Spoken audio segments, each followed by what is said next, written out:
Iowa basketball falls tonight in overtime to Wisconsin, 78-75. We break things down, instant reaction style, some good, some bad, and some frustration as we go into the final two non-conference games of the season for the Hawkeyes. A lot of hoops talk to kick things off. The transfer portal.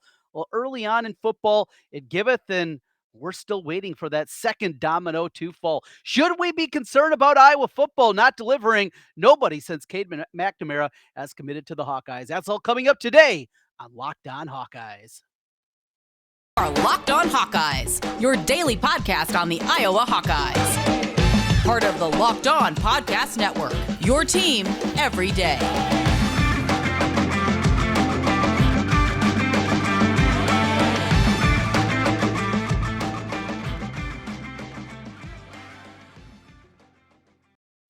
Welcome in once again. This is the Locked On Hawkeyes podcast. I'm Trent Condon. Thanks for making Locked On Hawkeyes your first listen each and every day. We're available wherever you get podcasts. You can also see us on YouTube. While you're there, hit that subscribe button, you podcast listeners. 5-star reviews. It helps us get in front of more Hawkeye fans. Today's episode of the Locked On Hawkeyes podcast is brought to you by LinkedIn Jobs. LinkedIn Jobs helps you find the qualified candidates you want to talk to faster. Post your job for free at linkedin.com/lockedoncollege. That's linkedin.com/lockedoncollege to post your job for free. Terms and conditions apply. As we get going here, as we kick off the week in a weekend that was a frustrating end to things on Sunday night as Iowa falls in overtime 78-75. Plenty of opportunities in this basketball game. Of course, the lead with about 10 minutes to play, up by 6, their biggest margin at that point in time. It felt like maybe Iowa was going to put this one away after a slow first half. They get the lead, but ultimately it was about Wisconsin making plays. And, I think that's a big part of this. Yes, this is going to be the Hawkeye perspective, and there's going to be things that we're going to talk about that are frustrating and have some concerns going forward with this team and what they're going to be. But ultimately, the biggest takeaway, I think on a big picture scale, if you're looking at this from not just the Hawkeye perspective, is that Wisconsin responded. And I hate that, guys. I hate those guys. I hate that program. They're what we aspire to be, right? As a basketball program, the way that they recruit, the way that they just continually, year after year, it doesn't matter what kind of parts leave, they are consistently good year in, year out. They made the runs. They've got to the second weekend. They've got to a Final Four. They played for a championship. It's what we want Iowa basketball to become. And I get that. And losing those guys, it just sucks. It really does. But for a night, they were the ones that were making the plays. Every time that Iowa punched them in the mouth, they had a counter and they were ready to go. So I think we need to put that out there right away, just realizing that, yes, there's frustration. We're going to talk about them here today, but you do, yes, have to give credit to those stinking Badgers because they responded seemingly every single time. Iowa gets off to a slow start and not a surprise. After what we saw on Thursday night in the win against Iowa State, I think there was real anticipation that this is something that could happen. Used adrenaline, coming off the loss to Duke, quick turnaround, ready to go, and they jump out to that 15-0 lead, and they're up, 20-2, and they're really just coasted into the victory. There are some numbers out there, some true shooting numbers, some analytical-based numbers that said, that game should have been a lot closer. Iowa shot lights out. Of course, Iowa State didn't, and that game could have gone different. It didn't. Iowa got the win. They dominated, and it felt great to do that. But then after playing those two games so close together, yeah, you got Friday and Saturday off, but again, another quick turnaround with this Wisconsin team coming in. It wasn't a surprise that Iowa came out flat.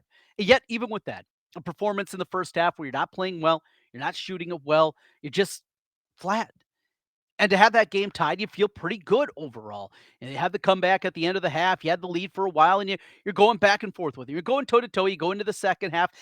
And that's where I felt good. At 48-42, it looked like everything was figured out. But unfortunately, one of the big components of this game and something that Fran should have used a timeout. And it wasn't a timeout because things were slipping away or anything like that. It was just a lineup that was out there on the floor. And the stretch where they had the 6-point lead and the combination of Kingsbury, not the old man, the walk-on, Josh Dix, a freshman, playing his first ever minutes in a Big Ten game, Payton Sandfort, who has been nothing short of brutal for 6 weeks now, Connor, and Tony Perkins. I mean, that's the group you're playing with. You're basically playing Connor McCaffery at the 5, He's had to play 4. You got guys that have never been in this moment before. It was just they went with that lineup. Okay, you want to try to steal 30 seconds a minute, get a blow for Rebracha. I get that. I understand it. But boy, that lineup was out there way too long. You ended up having the game. And it was great seeing Kingsbury hit a 3, right? I mean, you get the memories if you're an old person like me, and you get the memories of the old man, and all that's well and good. But look, you don't want him out there having to play 10 minutes a game in a Big Ten game. And certainly not at this point. I mean, this game was super important. And the importance of this game, getting off to a 1-0 start. Since they made the change into playing these Big Ten games early and trying to get, of course, the 20 conference games scheduled now, that means you're going to have to play these December games. You're going to have to get the conference started a little bit earlier. I get all that. But in a moment like that, and Iowa's had so many bad starts, a perfect opportunity. They only played 1 game as opposed to 2. But how many 0-2 starts have we seen from Iowa basketball? This was picture made, and that's where a lot of this frustration comes. This was there for the taking. There were opportunities, and it's just every time they had a chance, both in regulation and then, of course, in overtime, when they had that chance to put the game away, they just couldn't do it. Credit Wisconsin, but man, that was frustrating. And to think this team easily could be sitting there, get through the non-conference, plus this one league game that they played. You'd be sitting there at what, 10-2. You're feeling great. And now this loss is just going to linger and it's going to sit there. And then you would look what happens when you get ready for Big Ten play after the 2 games that they have coming up to finish off the non-conference schedule over the next couple of weeks. And you go on the road to Nebraska. Purdue struggled there. And without a bad whistle, Nebraska easily could have won that game. Penn State, who just went to Illinois and absolutely clobbered. That is the most veteran team in college basketball, Penn State. And you got to go out there. And suddenly what looked to be a real possibility of a 3-0 start, not only are you 0-1, but those 2 games look a lot more difficult than they did even a couple of weeks ago. So you have that component to it. And it's not crazy to think that suddenly this team is going to be digging themselves a hole. And after that, you come back home and you got Indiana. So that's where some of this frustration is. Let's get into the game a little bit more. And I mentioned Payton Sandfort. And this is something that is a huge concern with this team. This team is limited shooting the basketball. You look up and down the lineup and you look at these guys and the way that they're playing right now. Aaron Ulis wasn't able to go tonight, but when he's out there, he's not a great shooter. I mean, that's not his game. His game is his ability to get to the rim, running the offense, doing those things. That is his strength. And of course, what he does on the defensive end of the floor. Well, he's not a great shooter. Tony Perkins can hit a shot, but that's not what he's known for. We're not talking about, a knockdown 43% three-point shooter or anything like that. Connor McCaffery shooting it well. Patrick played incredibly well offensively tonight. Again, great to see that. And the confidence that he was playing with. He had some big buckets for Iowa throughout this basketball game. But this is just not overall, this is not one of Fran's better shooting teams. And especially with the struggles that we're seeing now from Payton Sandfort. It was another just bad performance out of him as he goes from the line. 2 points, 0 for 5 from 3, 0 for 2 from 2, hit a couple of free throws, had 3 rebounds, and a turnover. That's what you got out of Sandfort. And these numbers, taking a look at what he has done now throughout this season. For the 3-point line, hit 1 against Iowa State. You hope maybe that was something. He was 0-4 against Duke, 1 of 5 against Georgia Tech, 0 for 3 against TCU, hit 1 of 3 against Clemson, 0 for 4 against Nebraska, Omaha, 0 for 2 against Seton Hall. First 2 games of the year, he was shooting well. 3 3-pointers in both those games. Since then, not even close. And if Payton Sandfort's not shooting the ball well, he is not a guy that can be out there because he's got the green light. He's going to fire and he's going to have those opportunities. But if he's not hitting shots, that's a huge concern for this team. Need to get him going. Now, you have an opportunity here these next couple of weeks to do that. I mean, these are teams that absolutely you should throttle and easily coast in. Southeast Missouri State coming up next Saturday after finals week. They're favored by 24 in that game. And then after that, they get Eastern Illinois. They're favored by 32 against Eastern Illinois before Thursday, December 29th. That matchup, as I mentioned, against Nebraska, and then the road trip as well out to Penn State then on Sunday. So that's what's in front of them here over the next couple of weeks. Sandfort, that is a huge component. Got to get him right. There's a lot more. Iowa played without 2 starters. Aaron Ulis was out and Kris Murray was out. How long is he going to be out? More basketball talk here. We also got to talk about the madness that is the transfer portal. We'll get into that as we continue here on Locked On Hawkeyes. Today's episode of the Locked On Hawkeyes podcast is brought to you by LinkedIn.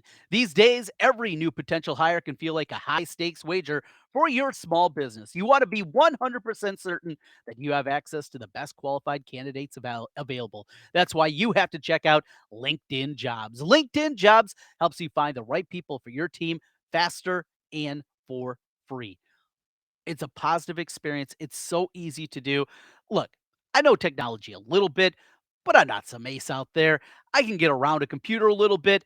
LinkedIn Jobs makes it so easy, makes it look professional, exactly what you want to do, and find those right people for your small business. Add your job in the purple hiring frame to your LinkedIn profile. It helps spread the word that you're hiring. Simple tools like screening questions make it easy to focus on candidates with just the right skills and experience so you can quickly prioritize who you'd like to interview and hire. It's why small businesses rate LinkedIn Jobs number one in delivering quality hires versus leading competitors. LinkedIn Jobs helps you find the qualified candidates you want to talk to faster. Post your job for free at linkedin.com/lockedoncollege. Again, linkedin.com/lockedoncollege to post your job for free. Terms and conditions apply. I'm Trent Condon back with you once again here on Locked On Hawkeyes. Thanks for making Locked On Hawkeyes your first listen each and every day, available wherever you get podcasts. And you can also find us on YouTube.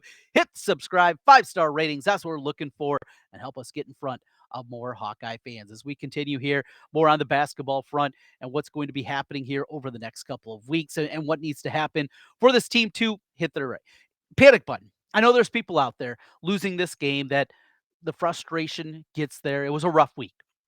Look, the Duke game, Iowa just didn't play well. And as good as the Iowa State game was, that was one of three. You're hoping at minimum here, this team could go 2-1. If they could get to 3-0, how incredible that would be. Well, it's 1-2.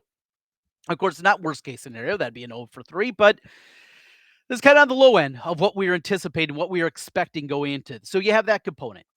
And speaking of not hitting the panic button, this team right now still ranked 24th in Ken Pomeroy.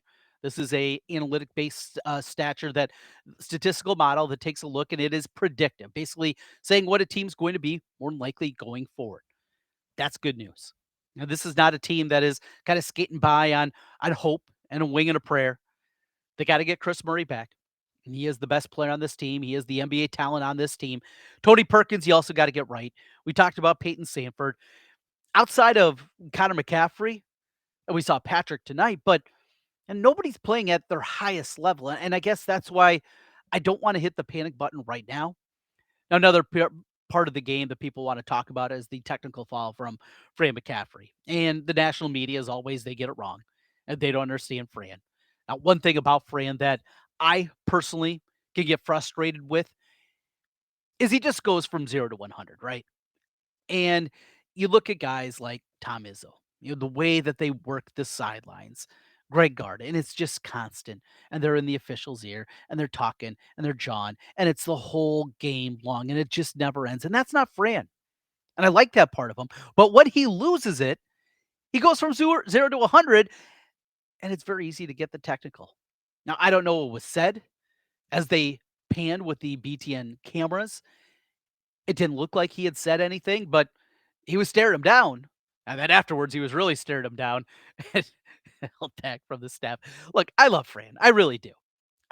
What he's meant for this Iowa program and pulling them out of the doldrums, you have to give credit to the guy.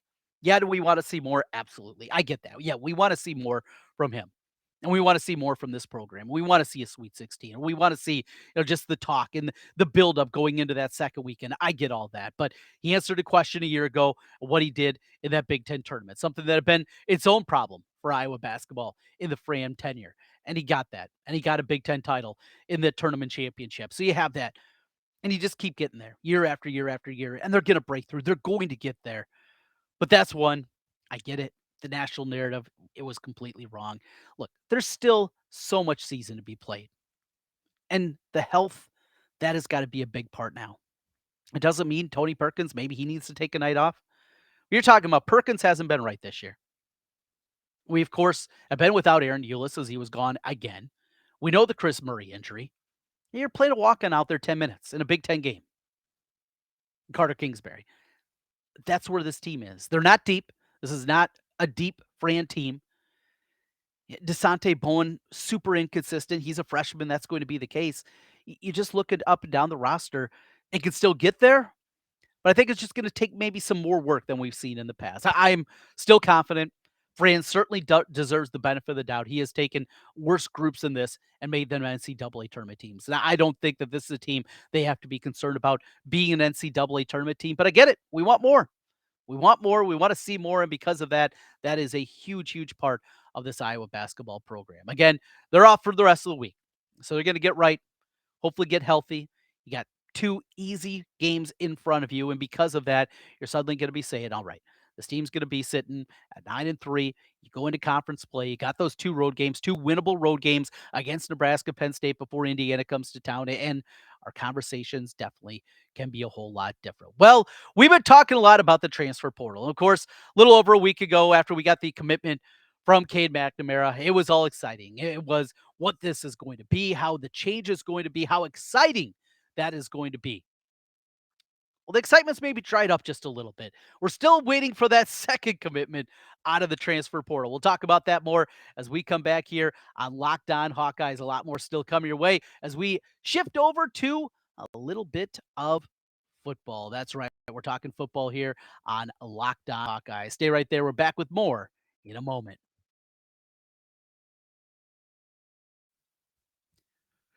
Today's episode brought to you by SimpliSafe.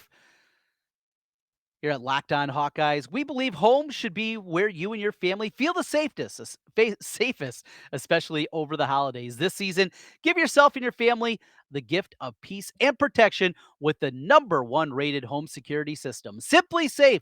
And right now, SimpliSafe is offering Locked On Hawkeyes listeners 40% off a new security system. You don't want to put this off. I have it at my house. It is absolutely incredible. Love the high tech that you have. Just hop on the app and see what's going on in front of your house, what's going on behind your house, all kinds of sensors, high tech technology. Absolutely love it. And what they do, it is awesome what they do with SimpliSafe.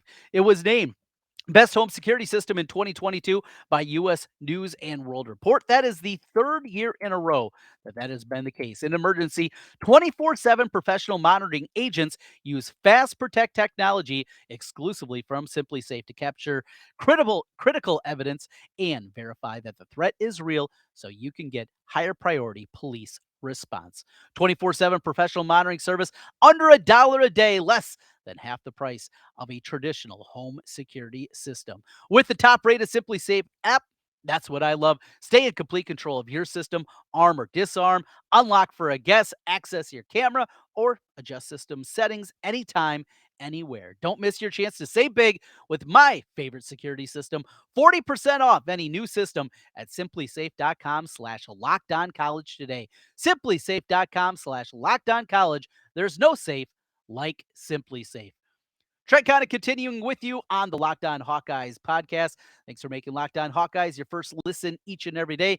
For your second listen every day, don't forget about the guys over on Locked On Sports Today, doing a great job with the biggest stories in sports, everything happening across the world of sports, NFL, MLB, on and on and on. Even the World Cup, they got you covered. Beyond the scoreboard and behind the scenes with the local experts and insights that only Locked On can provide. It's Locked On Sports Today. It's available on this app, YouTube, or wherever you get podcasts. So as we roll through here, time to shift our attention over to a little football. As mentioned, Cade McNamara, it was an exciting time. We're pumped up. You got your quarterback, changes offensively, all these different things that we're fired up about, all excited. And then we still wait. So this past weekend, Iowa brought in a couple of guys on official visits. The first, of course, was Eric All, tight end at Michigan. Played 2 seasons ago at an incredibly high level. He was all Big Ten, had 35 catches that year. Big play, tight end, athletic guy, good size. He can block. I mean, he is custom made for the Iowa offense. And coming in with his connection to Cade McNamara, they're incredibly close. It made a lot of sense. Well, he went through his visit this weekend and didn't commit. That's all well and good. Look, this is still going to be a waiting process. This is going to be something that is not going to all happen at once. It's not going to be maybe the avalanche that some people were hoping for, anticipating that we were going to see at this point in time. But that was one that you felt really good about, and it didn't happen. Now, it doesn't mean it's over. Doesn't mean that Eric All has gone elsewhere. That's not the case, but he still has a visit set up to Notre Dame. The pomp and circumstance of Notre Dame, yeah, that's going to be something there. So you got that component of it. So, all right, you got that part. The other guy, the wide receiver from Hillsdale out in Michigan, who visited Iowa State last weekend. He was in Iowa City this weekend. That one, well, at this point, still no commitment. So Tesla visited, no commitment there. Okay. Seth Anderson, another wide receiver from Charleston Southern. Talked about him, and I'm just excited about his dad. His dad was Flipper Anderson. For you older people, remember him in the 80s, running around making plays for the Rams. Him and Henry Ellard, oh, what a 1-2 combination. Those two guys had a big season, had big numbers. He's a guy that looks like he can just kind of translate right away, but we're waiting. Should we be concerned? I'm not ready to go there yet, but I have my own concern. And my own concern is this big picture thing. I love Cade McNamara. I love the swagger. I love the leadership qualities that he has. And you hope health wise he's going to come back and be ready to go. But talking last week on my radio show, and for you don't know, I have a radio show here in Des Moines on KXNO 106.3 FM. You can catch it on the iHeartRadio app if you're outside of Central Iowa. I'm from 11 to 1 each weekday. And have Tom Kakert on from Hawkeye Report. He joins me each and every Friday. And as we were talking to him on Friday, the question about kind of the future, what this offense is going to look like, changes that are going to be there. And of course, Brian Ferentz came up. And it was Tom's opinion that I don't know if likely would be the term, but there's a real possibility that Brian Ferentz is going to come back. And that just frustrates me to no end. Look, there is nobody else. There is no coach in college football that would have 6 years of ineptitude in a job and would be welcome back. He has been horrible at his job as offensive coordinator. There's no two ways about it. He has been worse than Greg Davis. He was worse than Ken O'Keefe. He has been bad at his job. And for the people out there that want to have him stay on, I know there's a big part of the fan base that wants to see that and thinks, he was a good offensive line coach. You just put him back there. No, you have to completely divorce yourself of Brian Ferentz. It's not a good situation for if they do go that route.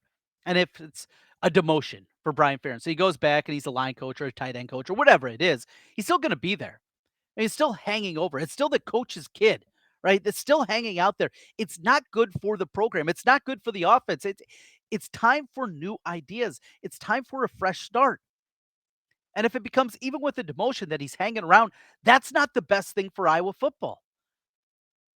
Is it a realistic possibility? It sounds like more and more many people believe that. I can't envision. I've told you also throughout the last couple of weeks, I also don't envision, obviously, Kirk firing his son. I mean, it has to come from Gary Barta. It has to come from outside influences. It has to be Brian looking at this and saying, look, I'm ruining my father's legacy if I continue to stick around and be as bad as I have been in my job. Does he have the ability to step away, to swallow his pride, to preserve the legacy that his father has built? I don't know. But that's where I am. And yet I continue to hear more and more people that say, it'll be okay. Hey, it'll be fine. Now, just get a couple of weapons out there and they're going to be all right. You need to be more than all right. He has never coordinated an offense that's in the top half of college football. 6 years. The top half. It's 131 teams. We're not shooting for the moon here. I get it. We know the style that Iowa's going to play. We know the way that they are built. Yet even when you take tempo out, and you take plays out, and you just look at it an efficiency measure, he is terrible at his job as an offensive coordinator. Coordinating offense, putting out a product. Yet that's where we are. We will see. I hope I'm dead wrong. I just think for the betterment of the program, you just have to completely rid yourself of Brian Ferentz being there. No run game coordinator. And if we're served up this year, that's John Boudmeyer, who was a consultant that came in, quarterback coach, but couldn't even be an on-field coach. He was an offensive coordinator at Colorado State. All right, we're going to hand the reins to him. And yet ultimately nothing's going to change. That's not what this program needs. You don't have to completely throw everything out. We're not talking about going air raid. We're not talking about going triple option. We're not talking about completely revamping what you do, but you have to evolve.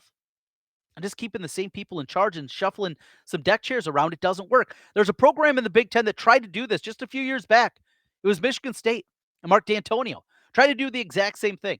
Didn't fire his guys. All he did is move them around, and it didn't work. And very shortly afterwards, his time at Michigan State was over. I respect Kirk Ferentz too much. I don't want it to happen this way, but this thing can get ugly. Hey, they had their opportunity. They had the chance this year, and they doubled down on themselves. Kirk talked about that in the spring. We're going to bet on ourselves. Well, it didn't work. You had the 130th offense in the country. It didn't work. And you do it another time, setting up to be bad, setting up to be really bad. Let's go out. Let's get some guys. Let's get some wide receivers. Let's get some commitments. Let's get some excitement going in that transfer portal. Some other names out there as well. Just running through a little bit from an Iowa perspective, a couple of guys that have departed. Keegan Johnson, he is on his way to Kansas State. Look, Chris Kleiman, he'll do a great job, and that staff love the way that they run their offensive system. Of course, a Big 12 championship this season for them at Kansas State. That's where Keegan Johnson will be, and I'm sure he'll do a good job. I know there was plenty of rumors, and we talked about it here on the podcast, possibility of even after he put his name in the portal, a potential that he would be welcome back or is thinking about maybe coming back. That didn't come to fruition. You know what? Another one. Rip the Band-Aid off. Iowa struggles to get good wide receivers. He's a talented guy, but the way that really this last calendar year has played out, going back to the bowl game, unavailable for that one. Spring practice, not available. Working through the injuries, comes back, plays in the worst game he possibly could with Nevada in that long delay that we had in that one, and played one other game against Nebraska. It didn't work. I think there were too many fences that need to be mended for him to even be welcome back. And ultimately, he'll do a good job at Kansas State. It's up to Iowa now to go out and find some replacement, find some big plays. Justin Jacobs, this one stings. Is a guy that you invested a lot in, that you put a lot into, and he's going to Oregon. He's going to go to Oregon, and he's probably going to be a very fun player. And we're probably going to see him drafted the NFL, and it's going to be frustrating knowing that we had this guy. This guy was a starter, and this is a guy that you need with the departures at the linebacker spot next season, and he's going to be out there playing for the Ducks. That one stings. Arlen Harris, a running back from Stanford. Iowa was heavily involved with him in the recruiting process. He ultimately went to Stanford this past season, just got a couple of snaps. He is going to be going to Iowa State. Look, with Caleb Johnson coming back, it's going to be difficult for Iowa to get any kind of difference maker at the running back spot, be it in the recruiting world of high school level or in the transfer portal. I knew that, and it felt like very early we kind of found that out with Arlen Harris and his decision. But he's going to the Cyclones, and of course we'll get to see him next season. Ernest Hausman was a guy from Nebraska, played well here during his freshman campaign. Iowa needs linebackers. He was on his visit. All right, all well and good. Well, now Michigan, Ohio State are sniffing around. All right, there's a little bit of a problem there. Talked about Eric All, Tesla, the wide receiver. We talked about him a little bit, and Seth Anderson. Those are some of the names right now that are being bandied about. As more information becomes available, of course, we'll pass it along here to you. Busy week in front of us and a slowdown period just a little bit. Finals week going on. That'll be no women's basketball, no men's basketball. Wrestling team is off. So we got some other nuggets we'll be talking about. Plenty on the transfer portal. As more information becomes available, we'll make sure to pass it along with you. Never miss a day here on the Locked On Hawkeyes podcast. I'm Trent Condon. Thanks for joining us here today. Frustrating one on the basketball front. Let one get away. Plenty of opportunities against Wisconsin. Let's get healthy. Let's get right. Let's win those last two non-conference games and get ready for Big Ten play. We got you covered here. A lot more coming up this week on Locked On Hawkeyes. Go Hawks.